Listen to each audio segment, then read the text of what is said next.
এই যে ঘর দৌড় একদম মুছে টুছে মেয়ের কতগুলো বই মলাট করলাম, ওর টেবিল গুছালাম। আর এই যে ঘর দৌড় সম্পূর্ণ কমপ্লিট। মুছে টুছে এখন বাজে 10:30, পুরো পাক্কা, মানে 1.5 ঘন্টা লাগলো। মানে একটু ধুলে আমি দিয়েছি, ওই ঘরে মুছে নিয়েছি, ছেলে ঘুমোচ্ছে। তাড়াতাড়ি জল টল দেওয়া শেষ। এখন টিফিন করব ওদের জন্য, ব্রাশ করব। এখন পর্যন্ত ব্রাশ করে নিই, 10:30 বাজে। মেয়ে এখনই ঢুকবে, পরে দেখা হচ্ছে। তাহলে রাখছি। ছেলে মাছ, চিংড়ি মাছ নিয়ে এলো, লাউ করবো।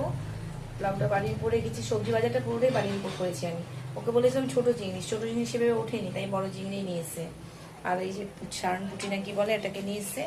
আর এই চিকেন নিয়ে এসছে। হ্যাঁ, মেয়ে তো খাবেই না চিকেন, ওকে খাওয়ার মধ্যে ধরি না আমরা। আমি তাই বলছি, বাবু অতটা তুই একা খেতে পারবি? কালকে থেকে আমাদের নিরামিষ চলবে, বলুন তো। ঠিক আছে, পরে দেখা হচ্ছে খাওয়ার সময়। তাহলে রাখছি, টাটা। মেনু অনেক কিছুই করেছি আজকে। আজকে করেছি মাছ সর্ষে বাটা দিয়ে করেছি। এটা কি মাছ বাবু? সারন পুঁটি। আর করেছি চিংড়ি মাছ দিয়ে লাউ। আর এই বড়া ভাজা করেছি, আলুর চপ, এই চপ করেছি প্লাস বেগুনি। আর করেছি ওদের জন্য চিকেন। চিকেনের কালারটা কিন্তু বসে এসছে, তাই না?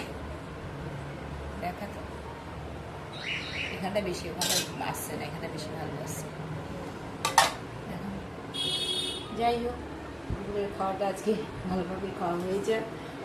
কেমন লাগছে আপনাদেরকে কমেন্ট করে অবশ্যই জানাবেন। লাইক কমেন্ট শেয়ার করতে ভুলবেন না।